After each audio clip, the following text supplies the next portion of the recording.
Live and direct, back with another rendition here of Monday Night Live on the LA Tribune TV network. I'm excited this week, Natalie.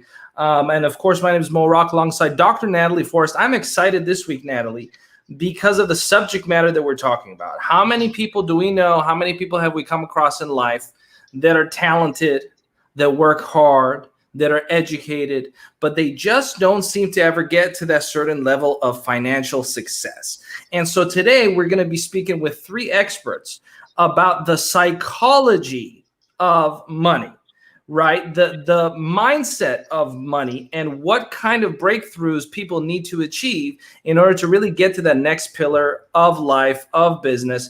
I'm personally excited. I mean, when we look at the list of folks that we're going to do this deep dive with, we have, of course, Dame DC Cordova, who many of you know as Robert Kiyosaki's former business partner, one of Tony Robbins' trainers. I recently just did her program, Natalie, which is specifically about this subject matter. And I had so many breakthroughs. I love her work. I love what she stands for. I'm excited to spend the next 45 minutes or so talking with her. We have Donna Campbell, who many of you remember was one of our keynote speakers at our last event alongside Matthew Lesko. And she is just a incredible resource of wisdom and power. And of course, Pankaj Dayal, who is, in my opinion, the best financial advisor in the world. But that's just my opinion, and I'm just one man. Right. So that's up to you to judge. And with that, Natalie, how excited are you for this week's episode before we bring in our exciting panel? Well, I'm excited because I think it's important that we address the elephant in the room, or, the green stuff in the room that so many people strive to get, but that seems elusive. And why is it elusive? Now, I also want to say one thing, though, Mo. You used a term that I don't think everybody in the room is happy with. So let's not use the term financial advisor today. Let's just talk about money, shall we? You got it. You got it. I take that back. He's a financial consultant. That is the proper terminology. And with that, let's go ahead and bring in our incredible panel. Wow, look at these folks. I'm just excited to spend some time with you.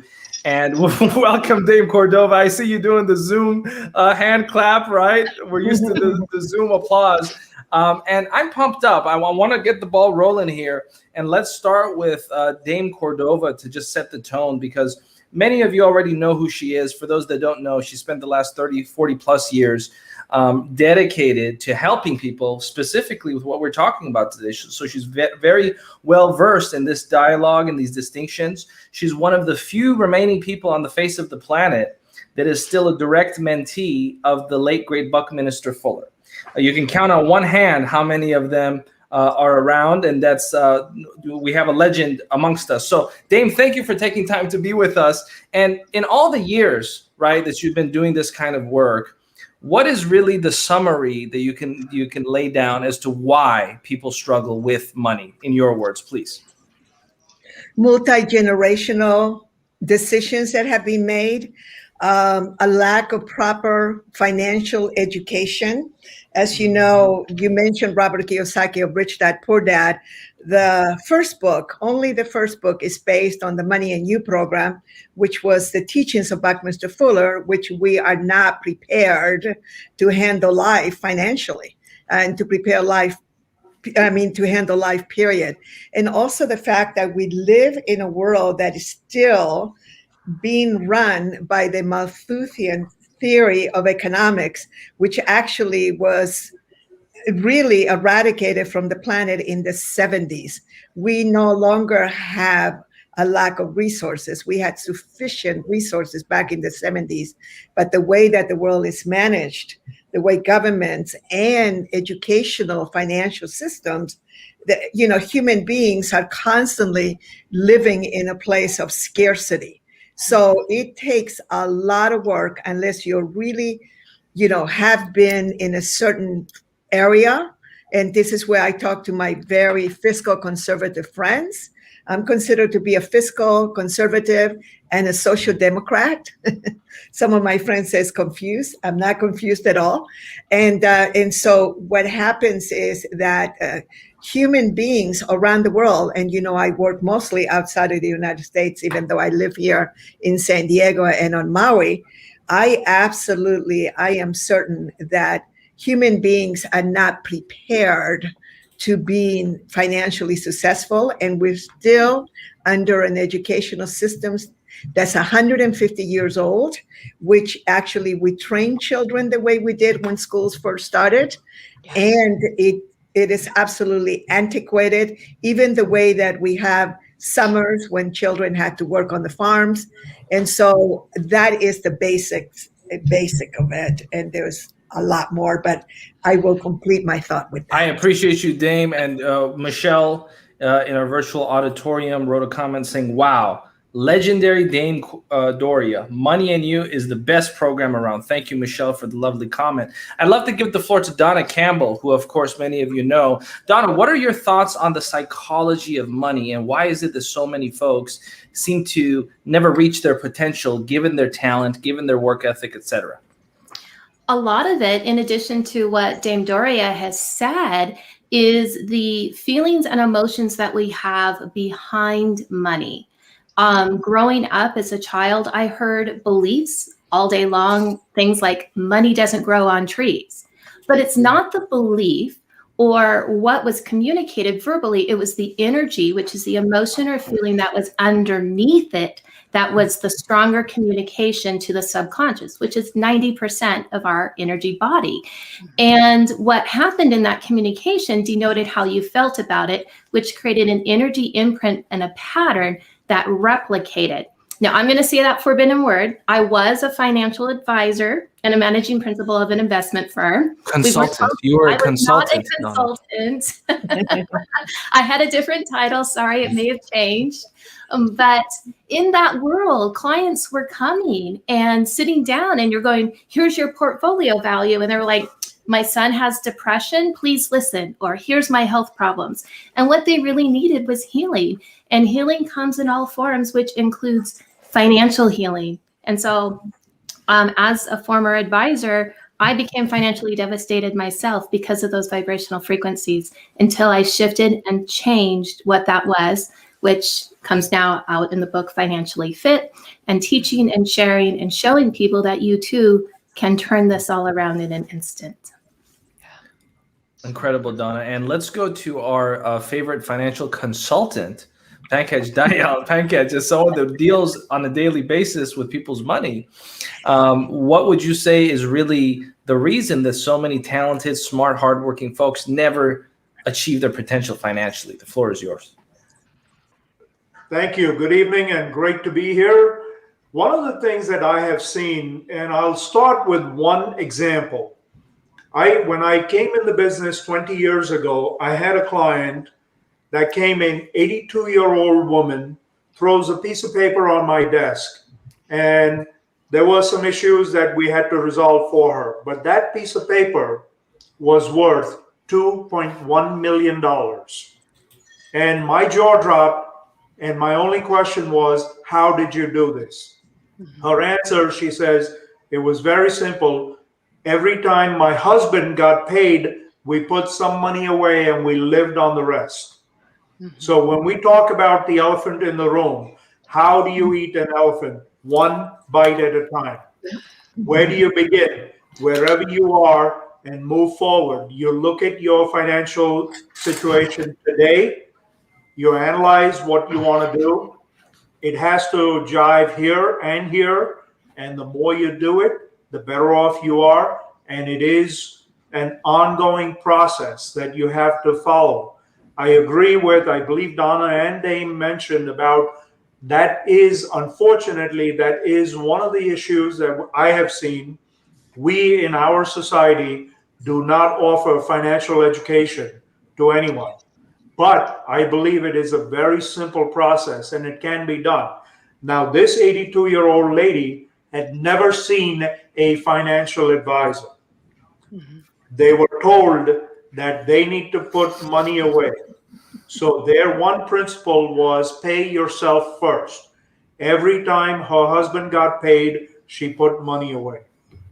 So it would be, I need to clarify that. Yes, Donna, nothing personal, but what I have seen in the business is a lot of times people call themselves financial advisors. And today I live in Antelope Valley where there are mortgage people that say they are financial advisors. That's why I have a little bit of an issue with the term financial advisor. But if you have somebody that is good and does look out for your interests, there are some really good ones out there.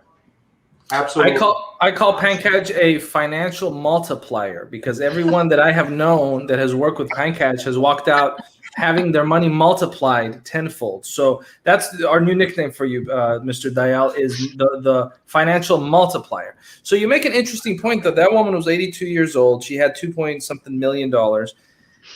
And this idea of saving. I want to go to Dame on this concept because I'm going to push back a little bit. If what you were insinuating, Pankaj, was it's good to save money, I'm going to push back a little bit because, yes, it's good to save money, but that being the mindset towards money, I disagree with. Because what that does, and I want Dame to talk about this a little bit because this is her expertise, that kind of creates a scarcity mindset, right? So what are some actions that people can do, DC, to maintain their abundance mindset towards money? Okay, so the first thing is that actually everyone here is correct because you do have to put money away. You do have to do that. But there is a little formula that I have heard from a lot of different masters. Now, remember, I am not a master in that area. I am a business builder, and I want to make sure that the people that I work with stay in income generating activities, creating leverage and creating ongoing cash flow, which is key in any business, in any profitable or non-profitable organization. So there's a little formula that has worked really well. I do more than what they mentioned, which is you take 10%, you put it towards savings. You take another 10% and you definitely contribute and you tie that 10%. And then you take 10% and you put it into some kind of a growing something. It could be that you put it away in stocks and real estate on something. So what Kiyosaki took so well in the Rich Dad Poor Dad, which is pay yourself first. So which of course takes us to habits. And what most people, and I think that what that beautiful lady did is that she must have picked it up from somewhere. Our biggest teachers are usually an auntie or when we're little, we learn that from family. And I have a friend who has created a thing called the family bank.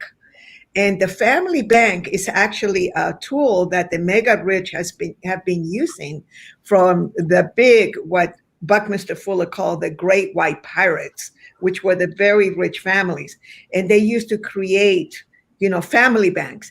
And that family bank is when the family gets together and they actually put money away in order for them to finance the next generation or the young people into buying homes. And they have, all the basics that, about planning, about buying a home and all this and that. So scarcity is more of a feeling tone, which is exactly what Donna, is that Donna, is that correct? You are also a DC. Yes. So what Donna was speaking about.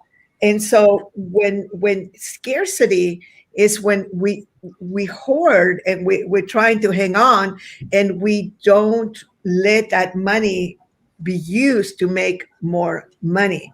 But that's when you get into my area is making sure that you create economic engines, that you create organizations and businesses that will generate wealth, not just for yourself, but we're talking about true wealth, which is also contributing to communities and to the world. And that's why my purpose for many years has been to uplift humanity's consciousness through socially responsible businesses. So businesses that do good and also create wealth, not just for themselves, but also for others. So I hope that answered your question. It was a little bit convoluted, but I had to share that. Well, anyone that's a mentee of the late great Buckminster Fuller, I'm always going to expect a long stream of consciousness. Donna, would you like to piggyback off that? Sure, absolutely. Should we save? It depends on the reason and the energy you're putting into why you are saving. Are you saving because you need to sacrifice, you need to struggle, you think that there's not enough, that there's not plenty to move forward and you need to hold on to it tight? Or are you saving to fund your next passion project, to move forward with your financial affluent story? Those are two vastly different energies. And the one that's going to propel and move forward the fastest is the one that feels good. Money is designed to be fluid into your life. It's designed to flow in and flow out, for you to spend, to use, to share with others in the extra. And if you hold on and hoard on to it too tight, you're not opening up that doorway to invite more in. But if you go to the other extreme and spend it all, then what's going to happen is everything just leaves and all of your energy comes out of you.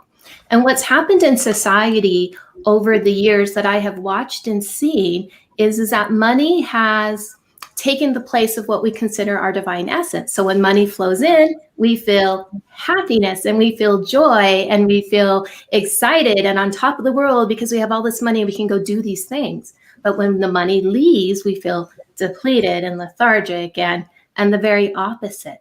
And money's not designed to be our divine essence. It's outside of you. So when you return that back inward and you anchor yourself there, regardless of how much money you do have or you don't have, and it's fluid flowing in and out, it will always maintain a balance. And then based on the energy you're putting in is the energy that's going to come back from the money that you used. Awesome. Awesome. Thank you for that. I have sort of like, Dame Doria, it's so good to see you. And I like to go around the back end and everything else as well. So we mentioned education a number of times, and we're talking about the psychology of money. So then let's think about it. Financially fit, financial investor, you need finances and a service-oriented business in order to manifest more. What are we doing that so many people who are highly intelligent, and some who are emotional intelligent as well, get stuck on the fear of money, on the fear of what happens when there is money? What are we doing in education? And is the psychology of money in some countries the fear of money? I don't know who wants to go first, but those are like two questions that are burning in my head. But Panchak should go next. He hasn't spoken. We don't want the women running the world. Being of Indian origin, that I will say that maybe it is the fear, but always, money has been an important part. It is not the most important, but it is an important part of one's future. Mm-hmm. So it doesn't have to be that you have to be a multi-millionaire to be able to enjoy it and hoard all of it either. So getting back to this lady, when Mo questioned about that, or he mentioned that, here's what I will say, that these people, I talked to the son afterwards. The son, they had 4 kids. They were in their 50s. And the son made a comment to me, which I think will explain. He says, every time we needed any supplies, we had it.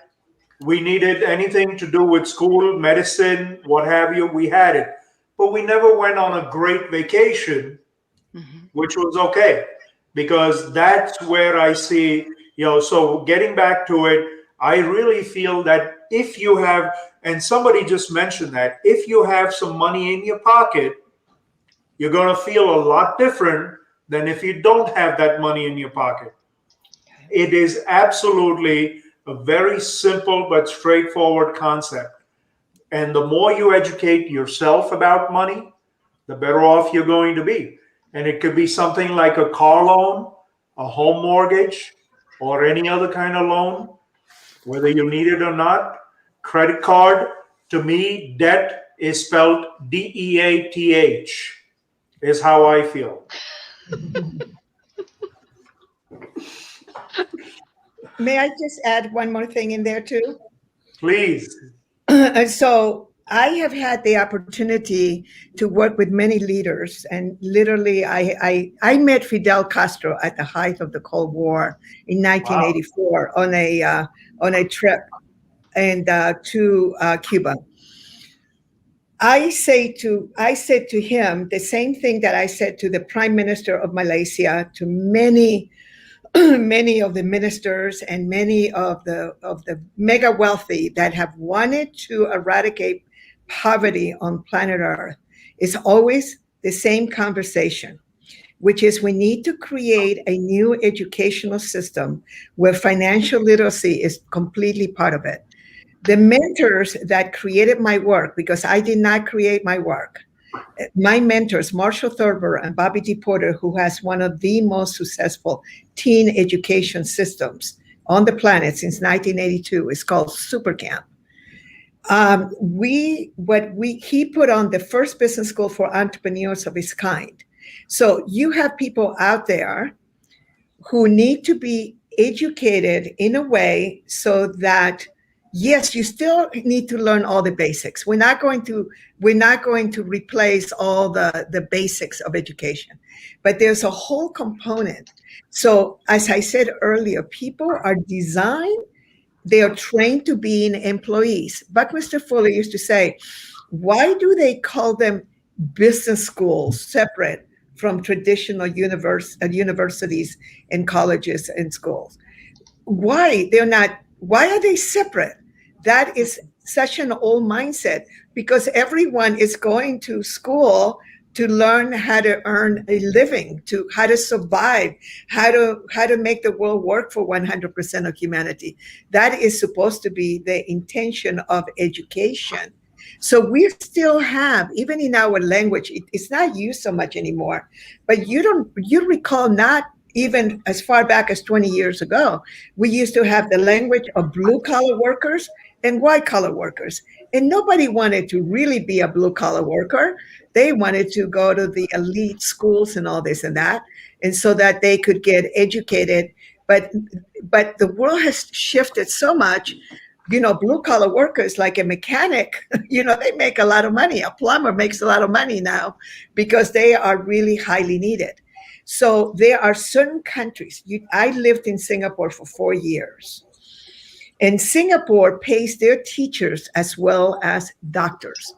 And we had a little bit to do that. Money and New Graduates had a little bit to do that with that, because they began to realize how important the teachers are, because they are the ones who train their children. And so the educational system there's like 12 steps, which are the ones that I was sharing with Fidel Castro. And the next day or 2 days later, he brought me 13 of his top educators, and I educated them for 8 hours on what that looks like. And it starts with the teacher is responsible for the results that the students create. But the teacher is also not responsible. The system is. So this is why the training industry, the financial literacy industry, my programs, my business school for entrepreneurs, my Money and You program, my Evolve program, all these programs, my book, which is called Access to Cash, a new definition of wealth, which is to have accessibility. So people who are resource poor, there are no poor people on the planet. There's only resource poor people. They don't have access to. Middle class have limited access, but the wealthy have tremendous access.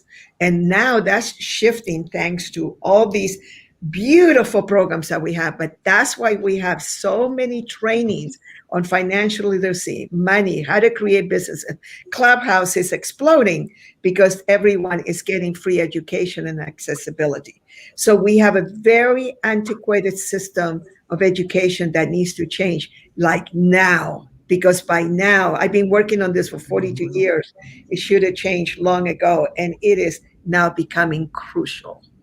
Mm-hmm. Mm-hmm. Absolutely. Absolutely. Absolutely. Yeah. Yeah. I would And right. And I think, you know, Dame Doria, you're so right about the education. The question is, how do we do that if some of the administrators aren't up for the task, right? And I know you also, of course, know the amazing Sharon Lecter, who actually did put books and programs into schools. So there are a number of people who do this, and Yes. yet it's not a concerted effort, right? So do we then blame the administrators, the teachers, the parents? Like, where do we really start? If we were to try and you know, if all of you were to give us like 1 or 2 action steps, how do we do the change now to change this fear of money or this scarcity mindset, to understand there is plenty, and just help kids especially understand that things cost money and all of that good stuff? What would you be your one tip on, let's do this now? Donna, you go. Anybody? I've already spoken. I've been talking too much. Go ahead. I'll be last. I think one of the things that we can do as a tip to shift and change the educational system is to increase awareness with the words and the language that we are using. So when I was in the financial world, I would hear things like, here's your net worth, here's your portfolio value, here's how much your assets appreciated. And then in the healing world, as the healer that I work as, I hear things like, when I work to the core root, to the subconscious, I hear my clients saying things like, I want to know that I'm worthy. I want to know that I'm enough, or that I was appreciated when I was little. I was to be made seen and not heard. And it registered one day that it was the exact same words we were using to describe our financial system. Appreciation, net worth, am I enough? And how you felt on the inside overflowed into their financial category. And then they're going, why can't I get ahead? Well, if you don't believe that you are worthy on the inside and that you are enough, your net worth is not going to increase. Your portfolio values might depreciate instead of appreciate if you don't feel appreciation. And you're never going to have enough in the savings account for the college, for the kids, for the next thing. So it comes back with that internal recognition, that awareness, and changing that vibrational frequency on the inside, because when you do, it affects everything in the outside world. Can I jump in here for a second, because you just said something that is really crucial, and I know Pankaj also has something to say, but this is the system in the United States that you're describing, right? Yes. Because you just said, I don't have enough money in my bank account for college for my kids. Right. Well, there are countries in the world where you don't have to pay an arm and a leg, and where the idea of education, as flawed as it may be in those countries, where education is freer, right? So does that mean that different countries have a different psychology of money?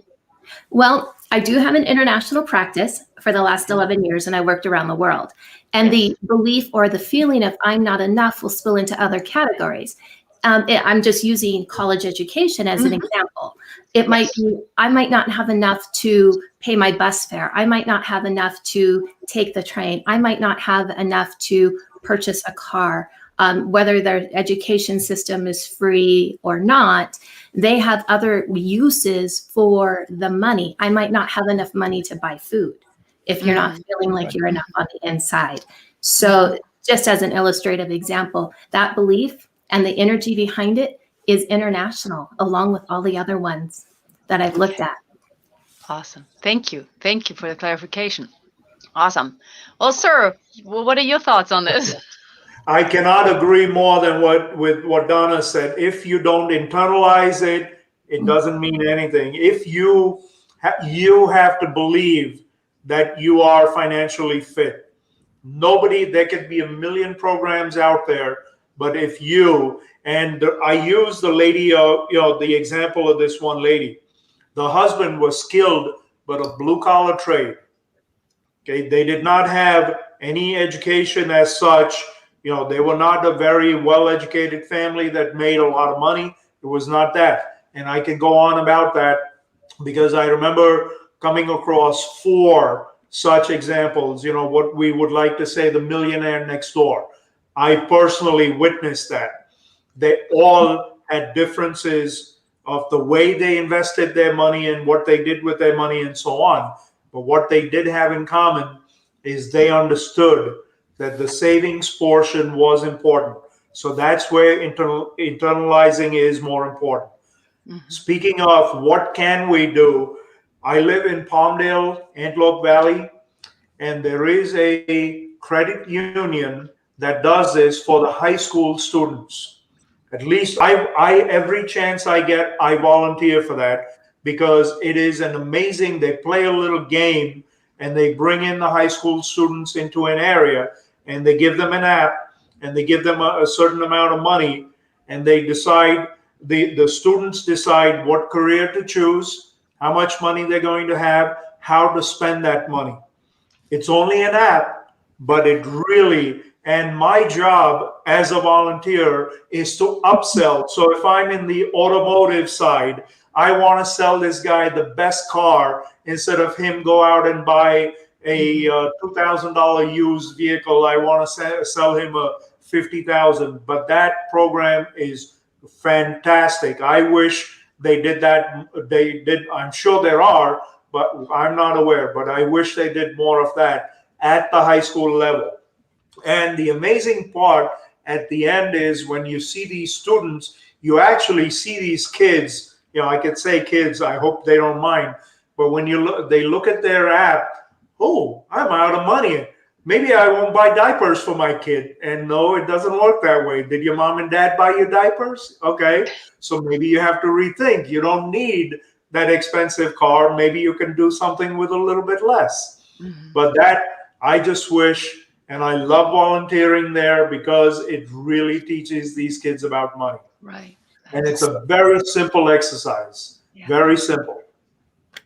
I love that. So very simple. You and this is truly what I've been working on for so long. When I was 27 years old, I did this thing that I ended up calling magical exercises. They're called magical recovery exercises. And if you go to fridayswithdoria.com and the resources, you will find it. And it is the clearing. And this is where Donna and I are like 2 peas in a pod. And that is clearing the multi-generational beliefs that you have and having very empowering thoughts. Tony Robbins was a student of ours. He taught us NLP. We got him launched back in 1983. We knew he was going to be a rock star. And many of the people that, some of the big names have been Money and You graduates. One of the things that you also have to do is there are certain elements that you need to understand whether you're truly an entrepreneur. I always get asked this question, is an entrepreneur made or is an entrepreneur born? There is actually a third choice. In my experience, in my personal experience, an entrepreneur is born and an entrepreneur is also discovered. So when people go to like our Money and You program, there are people that discover that they are entrepreneurs in nature, but they also discover, some of them, that they are not entrepreneurs by nature. Not every human being is, but you can be part of an entrepreneurial team. So you need every kind of personality. My friend Carol Dysar has a thing called the DISC. So we have the drivers, we have the influencers, we have the inspirationals that I call them, the systems people and the compliance people. The compliance are very, very detailed. Actually, my name is Doris Carmen, but that also stands for the driver and the C, which is the millionaire curve. We can drive, but we can also go into many details. So it's a holistic conversation. How do you change a system? Okay, it's already starting to be changed. There is like a revolution that is happening. And the way that Bobby D. Porter, the lady that I told you about earlier, that co-created the work that I inherited, she works very closely with people like Stedman Graham, most famously known as, Oprah's sweetie. But he is fabulous on his own right. There are many movements. I'm in touch with many of them that are working with students, that they're working with teachers, they're working with systems. So there is a very strong movement that's already happening. And you can literally, the first one I would send you to is Super Camp. So it's like we start personally clearing our own blocks. We also tap into what The financial multiplier. We just call him the financial multiplier here. Yes. And like what he was talking about, there's all these little movements. But the biggest thing is for people to understand how to create what we call, what Bernie Dorman taught me to call it, money now, which is income generating activities that you need now. And then also creating leverage and creating personal financial systems for your business so that you truly have money systems for your own. Are you in the process of making money, keeping the money, or growing the money that you made? Because what people do is they kind of usually just get stuck on one or the other. And debt, I mean, my friend George Antone, who created the Family Bank, absolutely fantastic when it comes to, he has so many good teachings, including how to be a debt millionaire. So there's good debt and then there's bad debt. So I think that what we have to remember is that being in debt, unless it's a short-term process, is the first thing that needs to be handled so that you can feel not constantly digging out of a hole, or what my old partner, along with other people called it, getting out of the rat race. That wasn't something he created. That was something he made popular, how to get out of the rat race. And I could talk about this for hours, so I'm going to stop now. And I feel like I'm in such good company.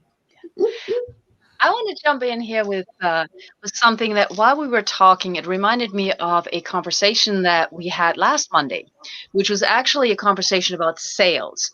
And near the end of last week's show, we addressed the idea of objections.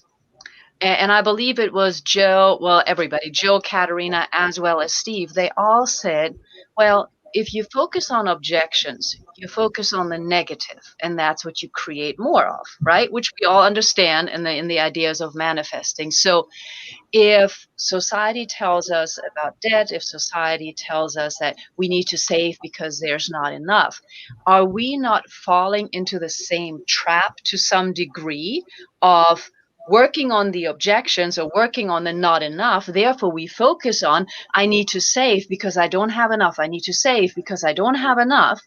And by saying I need to save because I don't have enough, and I may or may not be worthy, Donna, right?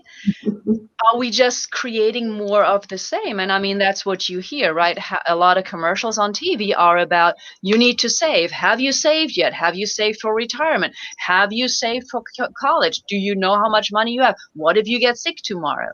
So are we in this environment where we're constantly battling this, as in sales, we call them, the objections? Is that what we're doing? And how do we get out of there other than education? I mean, what do we do? Donna is smiling. Donna, come on, Donna. Go do the Money and You program. Go do the Evolve program. That's what I've been doing for 42 years. But go ahead, Donna. Fear sells. And we buy into it for that. And that's why, even in the financial planning arena, do you have life insurance? Do you have disability insurance? Do you have long-term care? What if, what if, what if? Right. Well, what if those things didn't happen? Mm-hmm. And are we saving out of fear? Or are we saving because we have plenty and we have extra and we can put it away?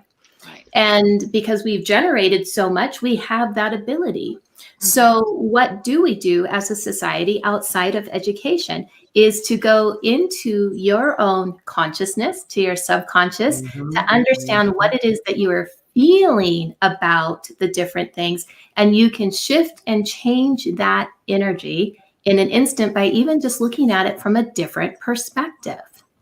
And what you do focus on will return to you. That's 90% of our subconscious. We're only consciously aware of what is leading ourselves about 10% of the time. So you might not even know you have the energy of frustration or the energy of stress and pressure and worry until it keeps showing up and on a daily basis. And you're like, wow, why do I feel all this pressure? And it's because it got created, because that was where the subconscious energy got focused. And if that shifts and changes to something different, and say that subconscious energy was happiness and joy and feeling good, then that's what's going to return back, and that will replenish and increase your money supply, because happiness is on the inside. And I want to share that there's a difference between focus and concentration. And if we focus, what we're doing is we are directing the energy in the way we want it to travel to return to us what we're asking for. Where concentration consumes our energy and puts us into those states of stress, worry, pressure, fear, doubt, disbelief.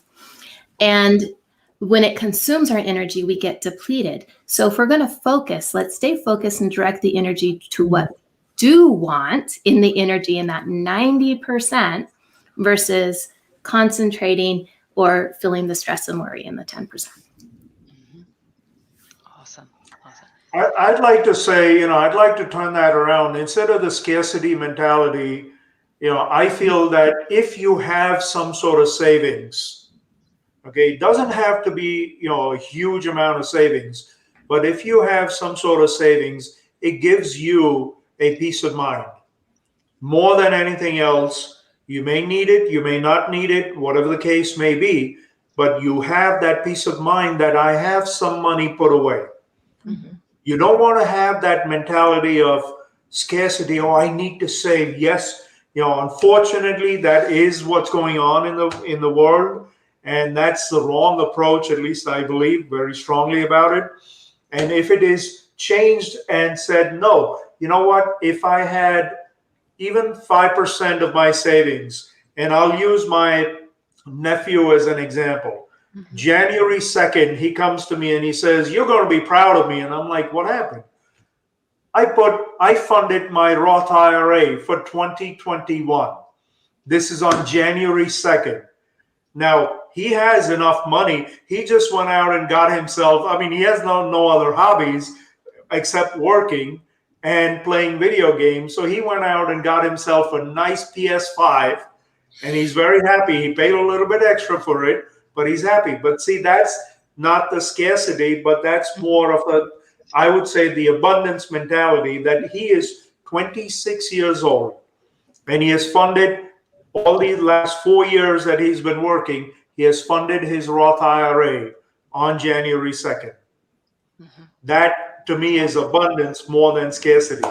But see, again, it needs to be understood. It has to be here. And as Donna says, it has to match. That's where I feel the more a person understands what they're getting into or how money works, the better off they're going to be. And that's where they're going to have a better choice. Whether you are an entrepreneur or whether you just work for somebody, I know quite a few people that have done financially very well just working for somebody else. And they're profit sharing.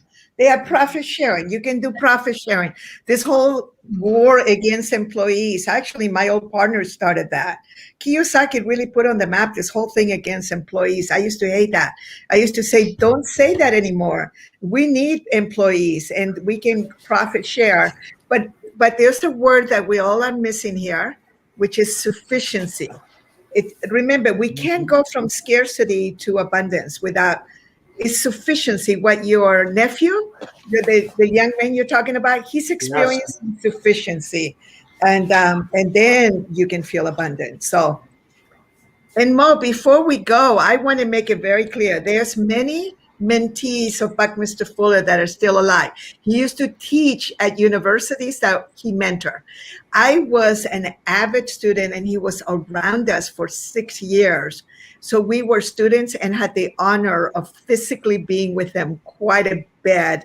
And that's the rare part. That's remarkable, DC. And you're so humble. and modest with everything. So I appreciate that correction.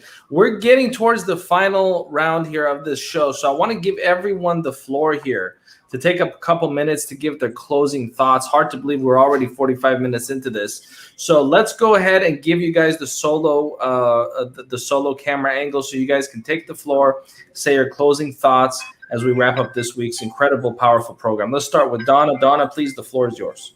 Oh, wow. This has been so incredible, so enlightening. I've had so much fun sharing, learning, growing.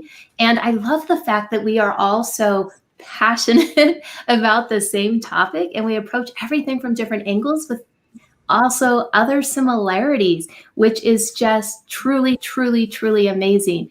So I really think that in order for us to be financially fit, it's that alignment with the heart, the mind, and the soul first on that subconscious level. And then we can move forward into the consciousness. And then from there, we can follow our financial consultants and our financial gurus to put the plan of action into place. Because when the being side is in alignment, that subconscious, then anything and everything that you do on the doing side of putting your plan into place happens and falls into place magically. You can't have one without the other. It's a combination and a balance of both. So if anybody was to take anything away from here, it's a combination of making sure you're in alignment with your heart, your mind, your soul on that subconscious level, and then putting it into action on the conscious side, and then just living really the secrets of an abundant and prosperous life. Remarkable. Thank you so much, Donna. As always, a pleasure and privilege to see you. Thank you. And let's go ahead and give the floor now to, my favorite dame in the world, Miss Dame DC Cordova. Please, the floor is yours. Go ahead. But I have to give you the money and you clap. There we go. The floor is yours. So I was just going to say very quickly that, remember, my new definition of wealth after hanging out with people, beautiful, Lynn Twist of The Soul of Money, Buckminster Fuller, and many other wonderful teachers. It is access to cash, access to wealth, access to expert, access to support, access to information, investments, whatever you have accessibility to is actually wealth. So what we have to remember is that, again, to reiterate what everyone here has been saying, is that we have to do a clearing of our consciousness, but we also, again, have to create an economic engine. And if you can answer this question by creating a product or service, your life will not only be prosperous, but you will be happy. And this is the question Buckminster Fuller gave us. How do we make the world work for 100% of humanity? Through spontaneous cooperation in the shortest possible time, without any ecological offense or the disadvantage of anyone. You have a product or service that answers that question, we will shift the world, including educational systems, financial systems, because everyone will find the right job for themselves and create the right product and services. Thank you. That is my closing statement. Thank you, DC Cordova. You just gave me a gift. I think I'm going to quote that Buckminster Fuller question the rest of my life. What a powerful quote. Go to my Facebook and download it. You got it. Mr. Financial Multiplier, the floor is yours. If I may say it in one word, edumacate. The more you educate yourself, edumacate. And I completely agree with what Donna has said and Dame has said, that the more it comes from the heart and the mind, and the more you educate yourself, the better off you are going to be. So where do you begin? Start with asking as many questions. The more you understand the financial services business, whether doesn't matter if you're working again for somebody or if you're an entrepreneur. There are different types of advisors. Surround yourself with multiple coaches that will help you achieve your goals. That's all I got. We appreciate you, sir. And, I did go here to DC Cordova's Facebook page so I can see this remarkable quote by Buckminster Fuller. I have to say it again. That was powerful. How do we make the world work for 100% of humanity in the shortest possible time through spontaneous cooperation without ecological offense or the disadvantage of anyone? Wow, that's powerful. Natalie, what closing words do you have to say before we wrap up this week's show in dedication to Buckminster Fuller? Please, floor is yours. Well, I want to thank these three experts because Donna put it so nicely. Everybody comes from a little bit of a different direction, and yet there were 3 or 4 nuggets where every single person agreed. And I think the key to everything seems to me, in addition to alignment of heart, mind, and soul, is the education. That we don't do enough in regards to education. There are programs out there, there are games out there. And we also need to, as parents, as potential, godfathers, godparents, etc., we need to take probably more of a role in that in our own lives and in our neighborhoods. So I think that is really, really crucial, the education part to me. Incredible. I want to thank everyone. I want to thank this incredible panel. That was a quick show. I mean, you guys really, they say you have fun. Time goes quick when you're having fun. So that was incredible. I want to thank DC, Donna, Pankaj, Natalie. Until next week, this has been a presentation of the Los Angeles Tribune. Thank you. Keep the faith. Thank you. Thank you. Bye. Good night.